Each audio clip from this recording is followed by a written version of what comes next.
before Congress adjourns on June 2 for a two-month break. Among the measures approved by the upper house is the Trabaho para sa Bayan Bill, which seeks to create a national employment generation and recovery master plan. Through this, the bill aims to stimulate national and local economic growth, enhance industry collaboration, and provide support to workers and businesses. Under the measure, a Trabaho para sa Bayan or TPB Interagency Council will be created to formulate the TPB plan, which includes action plans for MSMEs, worker upskilling, employer incentives, and reintegration of OFWs, among others. The Senate also approved a bill expanding the coverage of the estate tax amnesty. Senate Bill 2219 extends the availment period for the estate tax amnesty for 2 years, or from June 15, 2023 to June 15, 2025. It also expands the coverage to include the estates of those who died on or before May 31, 2022. The current amnesty gives taxpayers a one-time opportunity to settle unpaid tax obligations covering the estates of people who died on or before December 3, 2017. Under the bill, the payment of the estate tax may also be done in installment within 2 years without civil penalty or interest. The Senate also gave its third reading approval on the Regional Specialty Centers Act, which is one of the administration's priority measures. The bill seeks to establish specialty centers across the country to make affordable health care more accessible to Filipinos in the regions. This measure seeks to decentralize the services of specialty centers like the Philippine Children's Medical Center, Philippine Heart Center, Lung Center, and the National Kidney and Transplant Institute, which are all located in Metro Manila.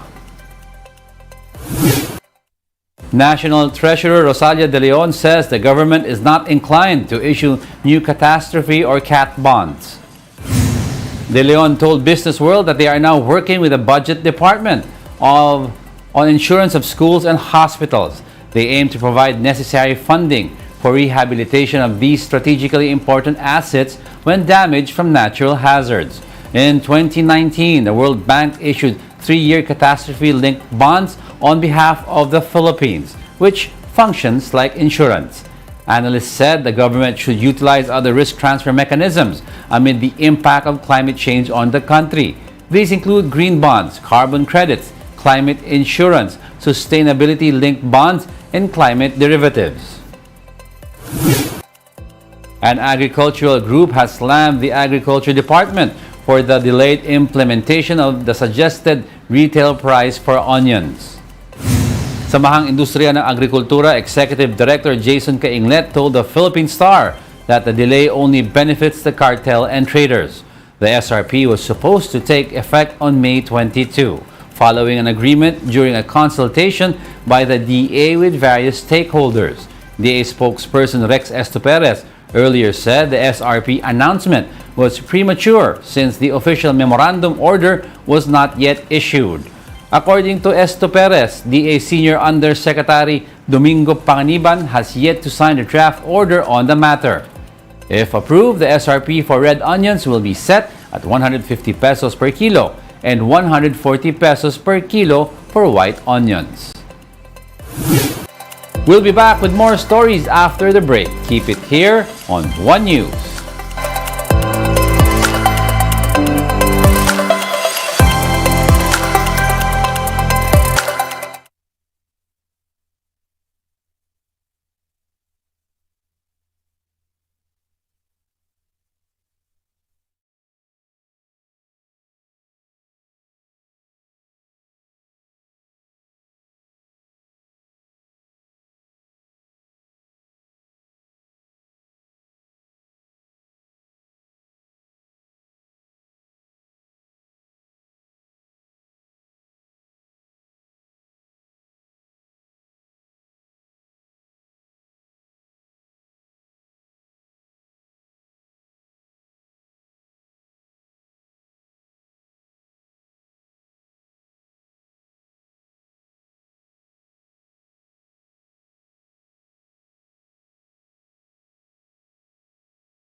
You're still watching One News Now. I'm Diego Castro.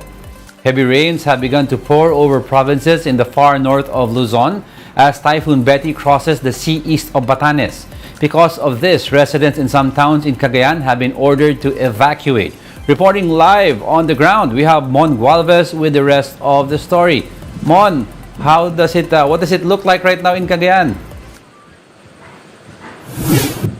Diego, at the moment, we're still experiencing strong winds with rain here in Santa Ana, Cagayan, which is situated on the northeastern part of the province. This prompted some residents to leave their homes as preemptive evacuations have also been ordered in the whole province. Among those who heeded were some members of the Agta tribe in the nearby town of Gonzaga. They brought their belongings, including tools for making brooms or walis tambo, which they do for a living, to the evacuation center. In the town of Santa Ana, among those who evacuated first are senior citizens and persons with disabilities. They said they chose to leave their homes early because it would be more convenient than needing to be rescued later on. Rescuers have already reminded people here about the possible dangers of staying put. However, there are residents who refuse to evacuate, saying they are still waiting for someone or for a vehicle to pick them up.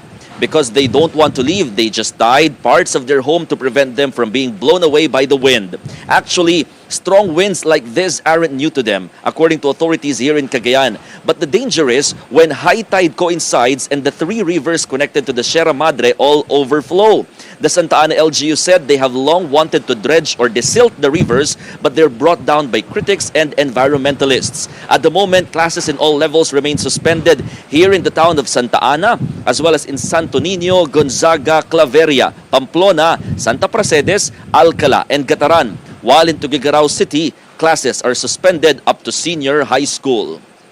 Diego, right behind me is an old building of Cagayan Economic Zone Authority that fell in ruins because of the strong winds here in the town of Santa Ana. No casualties or injured reported, but the cost of damages is said to have reached up to 10 million pesos. Back to you, Diego. Thank you very much for those updates, Mon, and stay safe. That was Juan Gualvez reporting live from Santa Ana, Cagayan. Typhoon Betty further weakens as it continues to cross the sea east of Batanes. The center of the eye of Typhoon Betty was estimated at 350 kilometers east of Basco, Batanes.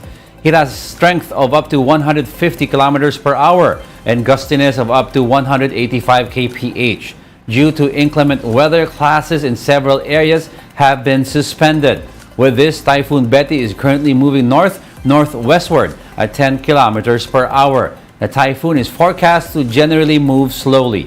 However, a slight acceleration remains a possibility in the next 12 hours. As of 5 a.m. today, Pag-asa has raised tropical cyclone warning signal number 2 over the province of Batanes, as well as the northeastern portion of Cagayan. This includes Babuyan Islands.